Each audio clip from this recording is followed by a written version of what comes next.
25 years ago today, Macao returned to China after more than a century of Portuguese rule. Over the past quarter century, however, many Portuguese professionals have made their journey in reverse, building their careers in the special administrative region. In this episode, director José Carlos Matias of the Macao Business Magazine shares his observations on the transformation he's witnessed since 1999 and explores how the city has thrived amid a growing landscape of business opportunities. It's Friday, December 20th. I know that you go by several different names, José Matias, which is your Portuguese name, and then you also came up with a Chinese Mandarin name. Would you like to introduce that, like where it came from? Oh yes, definitely. I mean, my Chinese name actually it is printed in my Macau ID Yes, card and also my travel permit to mainland is Ma Tianlong Ma Tinglong. yeah, in Cantonese Ma Tinlong, but in Putonghua would be something similar to Ma Tianlong, Ma of horse, Tian of sky, Long of dragon. Mm-hmm. Well, it was basically now my wife, back then my girlfriend. Yes, I asked her to, come up with a Chinese name for me because I wanted to include my Chinese name in my business right. card. The Chinese culture. So then she, based on my surnames, Mm, I've got surnames, Matias dos Matias. Santos, but my professional name I use Matias, and then from Matias became Martin Long, right? So that's the story behind it. And I guess in a way that's what I'm told. It can be the name of a Chinese person. Actually, you do have over the years. I found out first of all, there's another Portuguese friend here whose Chinese name is Ma Tianlong. He's a Oh, right. lawyer, a senior barrister who's been based here since the 1990s. I was not aware of that. Uh-huh. And Exact same wording? also, this is exactly the same three characters. And Oh. also, there's someone else who's Renda Daibiao, who's also called Ma Tianlong. He's Oh, still a member of the okay. National People's Congress. It's just something that I found out. Yeah, it's a curiosity. Yeah, I'm not Fun. surprised because the three characters you chose from Chinese, they happen to be quite common and popular words. You've got sky, you've got horse and dragon. Two of them are the popular animals from the Chinese zodiac signs. So I encourage my friends and to call me Along, right? Or even Along. Longol. Oh, that's a very bro-ish, street I know, I sounding know, I name from a know. Cantonese perspective. Yeah, so Yes, I'm aware of I learned that. that you spent quite some years from your teenage years into 20 something, almost 30, that you were doing journalism. And Yeah. especially the few years after you came over from Portugal to Macau. So, what piqued your interest in doing journalism in Macau and how did you like it?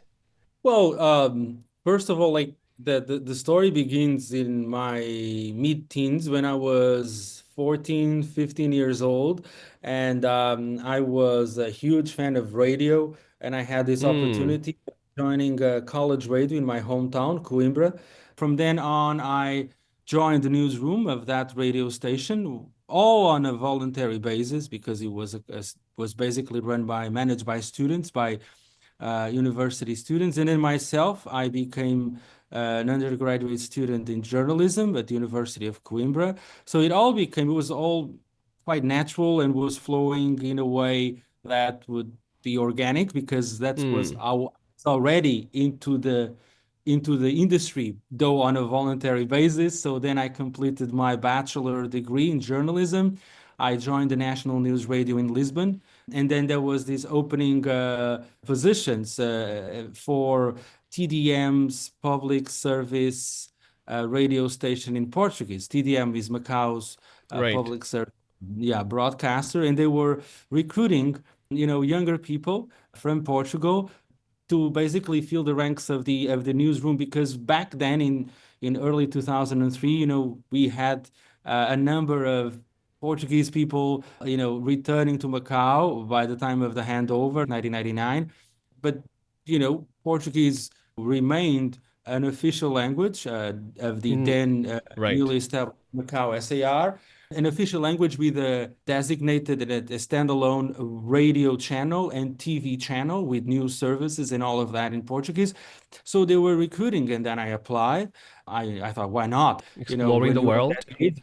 age, yeah, I mean, if I don't like it, I just return home after a couple of years. So when I arrived, I was supposed to stay for 2 years, and then probably my plan would be, oh, most likely, then I'll just return. I'll just be back to Portugal or elsewhere in Europe. But then, 2 years became four, four became 8, 10, 15, and now it's nearly 22 years. And Hmm. Macau eventually did become my home. Macau My home. Okay, yeah. is your So home. yeah, because basically about half of my life has been spent here, based here. So many things happened over these couple of decades, and yeah, it's been quite a journey.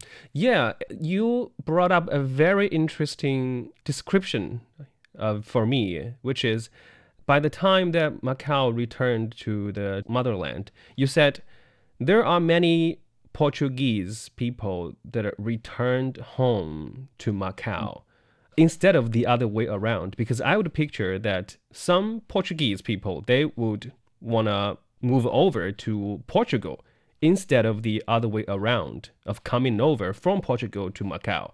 And you were part of that group of people that chose to find a job, develop your career in the newly established Macau SAR. And were there a lot of people that were like you that came over Portugal to Macau during that period? Yes, definitely. You are touching on something that is perhaps, I would say, at first glance, a counterintuitive Yes, phenomenon. But counterintuitive, yeah, very. yeah, yeah, but it did happen. Well, the thing is that, first of all, there's a political decision by the Chinese authorities, both, of course, the central government, but of course, and also the regional authorities of keeping and in nurturing a level of a sort of a Portuguese presence in Macau after the handover. Hmm. So this was reflected in policies such as a recruitment drive to bring from Portugal legal experts to work in the Macau SAR government as advisors, because back then it was a nascent SAR administration, and because you had a bit of a partial brain drain by the time of the handover, and Hmm. in the SAR government, the first SAR government embarked on a mission to partially reverse that, and they did succeed. I believe that I'm part of that wave of those who settled in Macau in the first decade of the SAR. And of course, another point is that what happened after 2004, namely, which Hmm. was the opening up of the gaming industry, reflected in the first foreign-owned casinos and integrated resorts being established here and thriving, and the whole staggering growth that we witnessed. That created a lot of jobs, which also attracted hundreds, I would say, even thousands of professionals hailing from Portugal.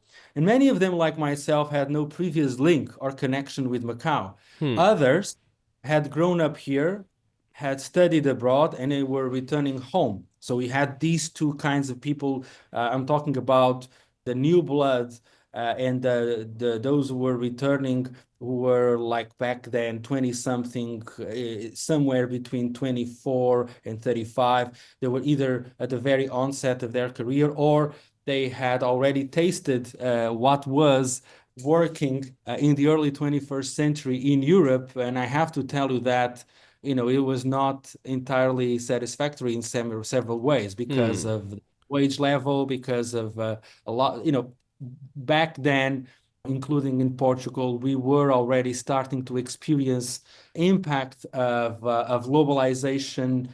post after the end of the Cold War, and also with the rising powerhouses, including China, of course, and then the thing is that opportunities were flourishing elsewhere. Of course, Macau was a very and is a very welcoming place for a Portuguese national, Portuguese professional, and it was even more at the time Mm, because there was shortage of skilled professionals, and you right. needed to have skilled native level Portuguese speaking professionals to work in the in the administration in terms of like for proofreading, writing Portuguese documents, legal experts to help draft laws in the media. But also other professionals are like, of course, normal job opportunities arising from, the gaming boom and the tourism industry boom. In terms of fine dining, you also had a number of people coming from Portugal settling here, architects, engineers, because you also had a construction boom, that followed the after the opening up of the gaming and tourism industry, that also provided a number of opportunities. So all of this is actually the outcome of, on the one hand, of course, Hmm. uh, goodwill and a political decision to support and encourage a level of a Portuguese presence in Macau and of professionals was also related to needs that the city had, but including at the time, not now is not no longer so much the case because, of course, there's been an upgrade in the skills of the locals over the past 2 decades. So nowadays, we no longer need so much to bring legal experts from Portugal to work in the government. But back then, there was that need, and that was really a fortunate juncture because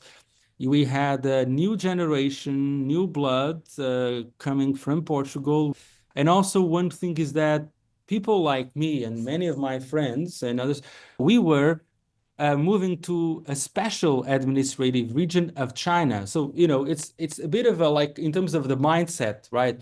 That is not a detail. A place So, with potentials. like, yeah, because yeah, that was in all of what we witnessed. Many of us, this was something that made us feel as part of the city, part of the community, and also certainly the fact that back then and in the years that followed, like these waves of Portuguese professionals, they were granted with the Macau SAR residency. So I am a Macau SAR permanent resident, and all of these is also quite favorable for us. Yeah. So first few years, you continued in journalism, doing some radio, and following your time in the journalism industry in Macau, then you started becoming a contributor to the Macau business magazine. And That's right. I read from your LinkedIn profile that starting from the Yeah. year 2007, that's when you Yeah, started writing for that's it. right. Yeah, for the business magazine. And after these years, then in this year, we have seen the first blueprint to diversify Macau's economy that incorporates a wide range of emerging industries with tourism, leisure, traditional Chinese medicine, health, financial services, etc. I think to many people outside Macau, these are just fancy concepts, names. But I'm sure you will have some firsthand knowledge of how these emergent industries are taking place in Macau. Well, let me first start by putting things a bit in perspective when it comes to diversification. Yes. Uh, Diversification has been an aim over the decades. Actually, those who cast a skeptical eye might regard the latest moves as a Hmm. sort of, like old wine in new bottles thing. I would say not exactly, but I understand why they come from that perspective. Why? Because there have been repeated attempts to diversify Macau's economy. I mean, over the decades. Before the handover, you had the industrial parks, especially in the early 1990s. Hmm. Uh, After the handover, more high-tech and industrial parks, and also that economic diversification did take center stage, front and center of the all speeches and all discourses and narratives. Hmm. The problem So we may is, only be seeing the first blueprint this year, but actually the process took place a long yeah, time ago. yeah, I mean the process in the sense of an awareness that that was Hmm. absolutely necessary to be less reliant on gaming. Now, the question here is what can we expect from what results would we realistically expect from this process?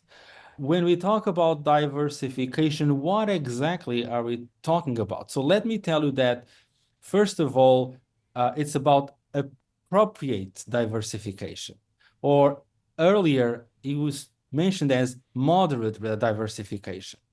So from moderate evolved into appropriate. This means that there's an understanding that the outcomes will still be limited in the short term.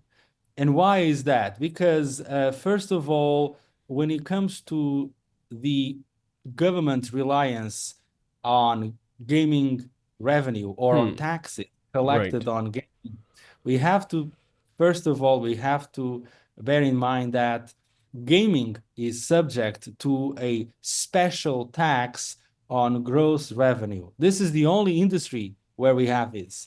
All other sectors, all other economic activities are facing tax levied on profits, not on revenue. So this is a big, big difference. So this means that why do we have a reliance to the extent that 80 or 81 or 82% of the Hmm. overall revenue, I mean, current revenue collected by the government comes from taxes on gaming? That is the main reason why. So this means that even in the mid-term, it's not easy to bring this proportion much down. I mean, maybe you can bring it to 70%, but we have to understand, to come to terms with this reality. Now, what can be done and is being done is the weight of the gaming industry in terms of aggregate value for the gross domestic product, for the GDP, for the wealth creation. Hmm.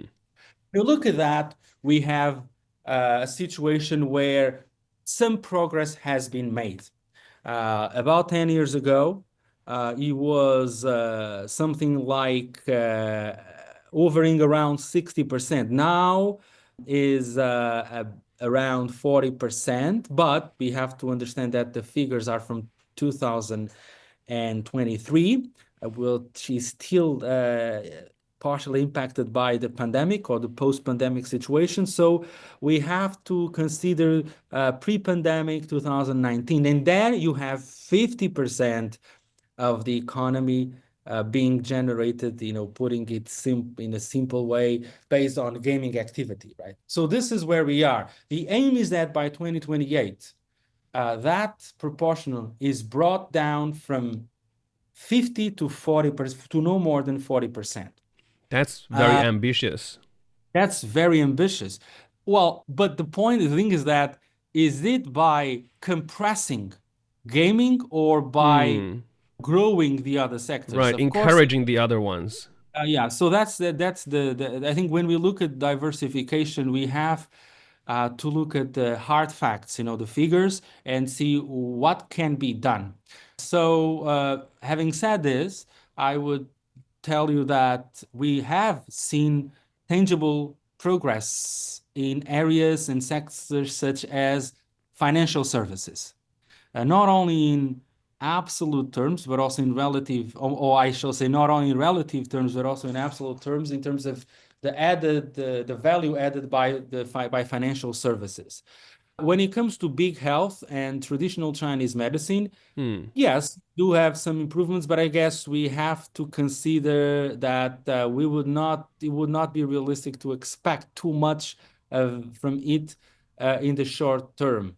The point here relates to how to, in a win-win situation and not obviously in a zero-sum dynamics, how to make the one, which is gaming and integrated tourism, be more diversified and integrate as much as possible in its business or in the business development of these big companies, the other sectors. So that's where you have the so-called tourism plus Right. integrated tourism. And on that front, yes, we see important steps taken and things moving forward in terms of entertainment.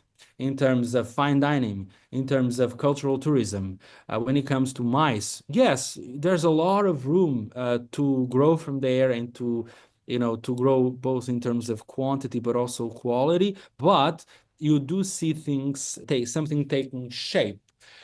And it takes shape because to the extent that it can be integratable into the business development Hmm. strategies employed by the existing big six gaming and integrated tourism operators. So it's something like this is the formula that is more market based. Another way to be more market based, because one of the main issues here in these master plans and blueprints is the following. If you look at it in terms of the design, it is quite visionary and has plenty of internal coherence. And it's the right path, and the direction is that people would agree. There's a consensus that we have to move into towards that to meet those goals. Another key, we have to get all of these right, right?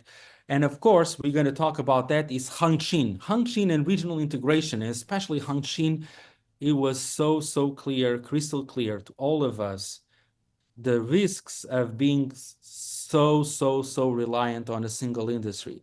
Of course, we had the financial reserves thanks to the gaming boom.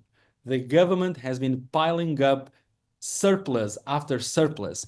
All these surpluses resulted into us having a very comfortable shield to protect us, and to the rainy day fund is quite good. Macau is already back to a budget surplus without having to resort to the financial reserve. Why? Because of tourism and, of course, gaming, and because, of course, this organic relation with the mainland when it comes to, of course, the tourism industry. And give an example, earlier this month, we had this new policy of residents from Zhuhai being able to visit Macau once a week for a maximum of 7 days. This is going to kick off on the 1st of January 2025, Hmm. being already implemented with regards to Hong Kong, Shenzhen, and Hong Kong. So all of this is just an example of why and how Macau has been able to succeed. But there are social imbalances, there are contradictions, and I think there's a case, and I believe and hope and expect that the new administration will be tackling some of these matters and issues related to SMEs, to housing, to social policies, in order to have a more people-oriented practice in terms of governance. And of course, to increase integrity is very important. Yes. So within Macau, there are these attempts to diversify its economy. But at the same time, outside Macau, you brought up Hengqin, which has officially become the autonomous customs territory in March, the Hengqin Cooperation Zone. And with the easement of movement of people, goods, capital, and information between Macau and Hengqin. The numbers that I'm reading is that by the end of September, there were over 6,000 Macanese companies that established a branch or relocated their company to Hengqin. Also, by the end of June, there were over 16,000 Macanese people that have settled their life in Hengqin, with 5,000 people working there. So, as we record this episode, this week marked the 25th anniversary of Macau's return to the motherland. And at this critical point, how do you think this deepening integration between the Chinese mainland and Macau will benefit the SAR, especially for the diversification for the Macanese economy? Spot on. Diversification, the way forward is definitely coupled with Hengqin. Well, Hengqin provides a much broader economic space for the Macau SAR. We're talking about, in terms of area, 3 times the area of Macau. We are also, the number and the wave of favorable policies and incentives can be, you can take note of that nearly on a daily basis. Hmm. Also, in this respect, it's not realistic to expect very sound results overnight, but they will come gradually, and they are coming, and it will move faster from here on. And in fact, I believe that following Xi Jinping's visit, we will see things moving faster and an improvement in many ways with regards to mobility. Mobility, of course, you were talking about something of paramount importance, which is the mobility of people, of services, Yes. of goods, and of capital. Well, this brings me to, because in terms of mobility of people, we have seen big strides in recent months, and I think over the past since early 2023, but namely in the second half of this year, including, for instance, someone like myself. I'm a non-Chinese permanent resident of the Macao SAR, and since July, we benefit from this travel permit that allowing us a mobility between Macau and the mainland in a multiple entry visa or permit, right? Was basically allowing us to just to, okay, you're here having this talk, and I can ask you, wow, why don't we have dinner in Zhuhai? Yes. And it's quite easy. This mobility is really important. Of course, it already existed for those who are Chinese nationals, but being extended to non-Chinese nationals, residents of Macau, is a game changer. And it's actually, I can tell you that for myself, for many of my Portuguese and other nationality friends, is being, celebrated, I would Right. say. Okay. So, because it's really very convenient, and also allows us to truly experience deeper, the developments in mainland, better value for money, and all of that. So I think there's expectations that we will be witnessing bold moves in terms of the integration of Macau and Hangshin that will address some concerns that the business community might have in the short term. But in terms of mid to long term, I would say the overall sentiment is positive with regards to that's the way forward, and the hopes that this will in fact leverage Macau's modernization to a new level, which will, yes, allow us to attain those goals. I believe since you came over to Macau in the early 2000s, you had the privilege to witness many critical points along the development of Macau, and this year may just be one more of them. Yes, I have seen this city's development and also China's development over the past 22 years, almost 22 years I've been based here. And I feel this as a privilege because of what we've seen Indeed. here. It is remarkable. It is amazing. It is something that shaped the way I look at the world and at the number of developments. Very exciting times to live by. So, Yes, definitely. thank you very much for joining this episode, José Matias. 听龙. Yes, my great pleasure. 本人陈浩辉谨此宣誓。 On Friday, Sam Ho-Fai was sworn in as Macau's chief executive during a ceremony administered by Chinese President Xi Jinping. In his remarks, President Xi commended Macau's remarkable progress since his return.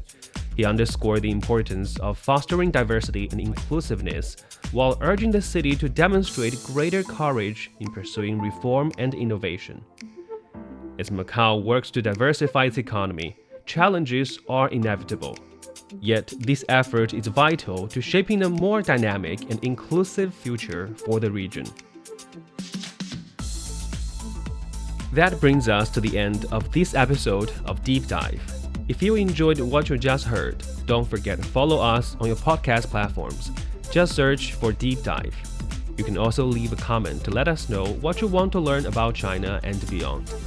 This episode is brought to you by me, Li Yunqi, and my colleagues Zhang Zhang and Qi Zhi. Special thanks to director José Carlos Matias of the Macau Business Magazine. I'll see you in the next one.